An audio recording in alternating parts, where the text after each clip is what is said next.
Before you came to know Fred Thompson in Washington, we came to love him in Tennessee.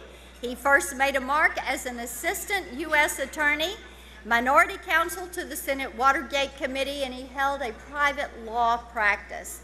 He was elected to the Senate in 1994 after he famously drove a red truck from one end of the state to the other. He was reelected with, get this, more votes than any other Tennessee politician in history.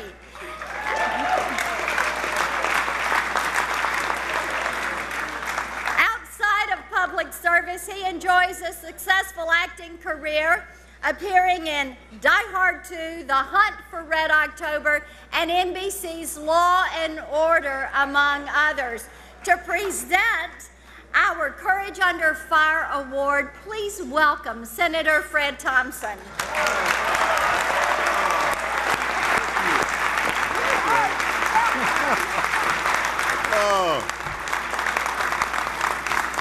Thank you, Marcia. I'm liking this Tennessee night we're having here, Marcia, and I'm liking what you're doing too. So keep up the good work. You make us all proud. Glad to see everybody here tonight with smiling faces, looking prosperous and all. They're saying there's an economic downturn. I don't believe it, because I personally know people who are getting rich in every state in the union doing nothing but selling Tea Party T-shirts. But I am honored to be able to present the Courage Under Fire Award tonight. It's given to people who show courage under fire. And it's pretty imaginative, I thought.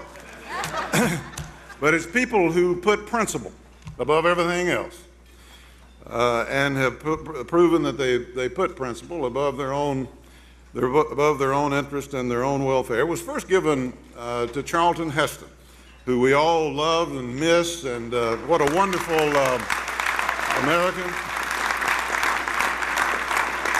So that alone makes it an honored award. But tonight we have two people who deserve this award very much.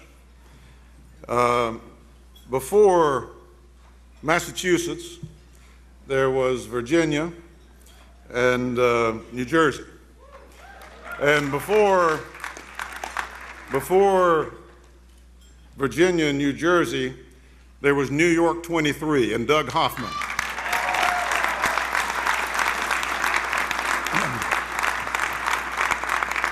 If ever there was any truth to the adage that the fight was more important than the victory, it was this case.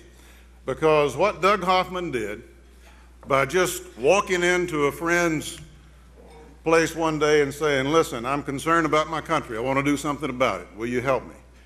And starting from there, against all odds, against all the polls, and would have been in the United States Congress had it not been for a set of circumstances that will, I dare say, never happen again, thanks in large part to what happened in New York 23. He went forth and inspired a nation and reminded conservatives everywhere around the country that courage and dedication and just doing what's right for the right things could work, could succeed. And people supported him from all around the country.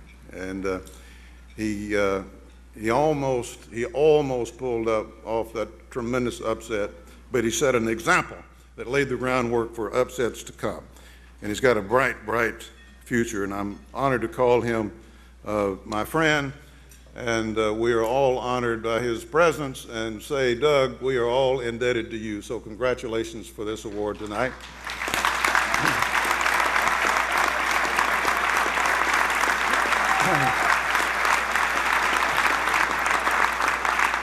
You don't often put the words New York and conservative in the same sentence. But we're doing that tonight in spades, because that fellow whose office he walked into and says, will you help me, I want to help my country, was the office of Mike Long, Mr. Conservative in New York.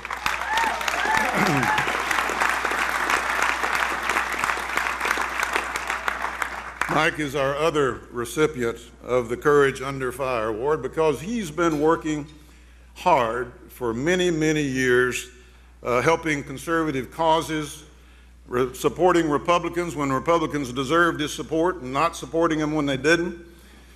And some people say that all these years that he's been jousting at windmills. Well, I got news for him. He's winning and the windmills are losing. So thank you very, very much for what you've done, Mike, and New York 23. That race that got the attention and inspired the nation could not have happened without you. So congratulations to you. Congratulations to both of you. I think we have an award ready and present here.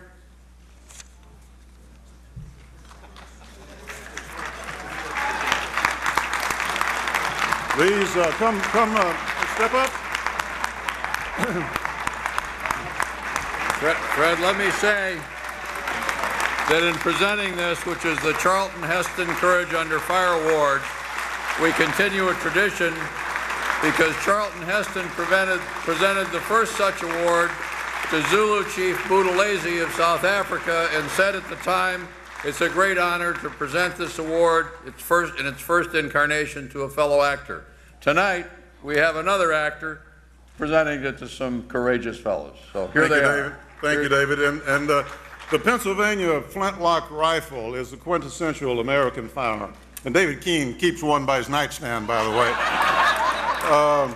But it was said during the Revolutionary War that George Washington sought out soldiers who owned these rifles, and their accuracy and the accuracy of the frontiersmen were legendary. So these replicas of the Pennsylvania flintlock are symbols of the bravery of the colonial men who first stood against terror and against unbeatable odds, supposedly.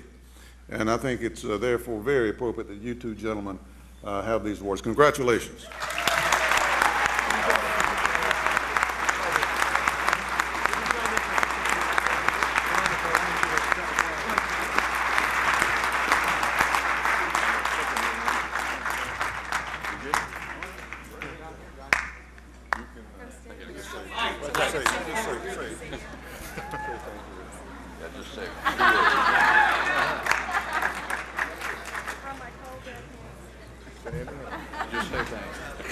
That's it? Okay.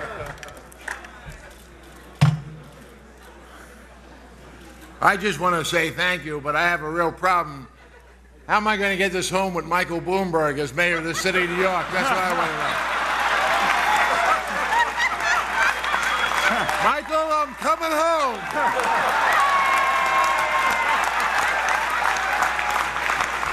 I know I'm supposed to just say thanks, but I just, David, thank you very much. And while I humbly and very surprised to receive this, there are a lot of people, including many of you out there, that were involved in the 23rd. Some which I probably shouldn't mention, but I'm going to, and I'm going to get in trouble, but certainly Senator Thompson and his wife Jerry, David Keene, the Political Club for Growth, Dick Armey, all too many people. I could go on and on and on. And I want to thank you for standing up for America. I want to thank you for this award, and I accept this in the honor of all those people who joined in the fight. It started the brush fire up in the northern part of New York. Thank you, and God bless you.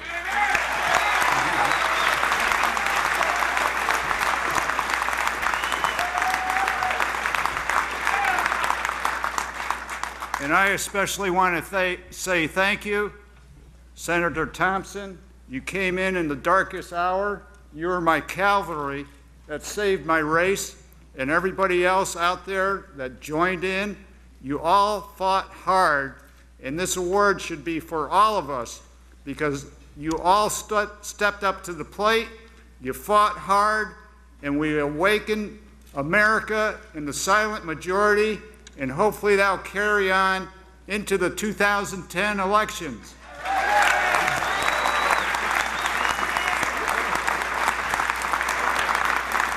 Thank you, Chairman Keene, and thank you, Chairman Long, for believing in me and giving me the opportunity to try to represent the people of the 23rd District. And the fight goes on, and we're going to continue that fight. So thank you, everybody, and thank you for all your help.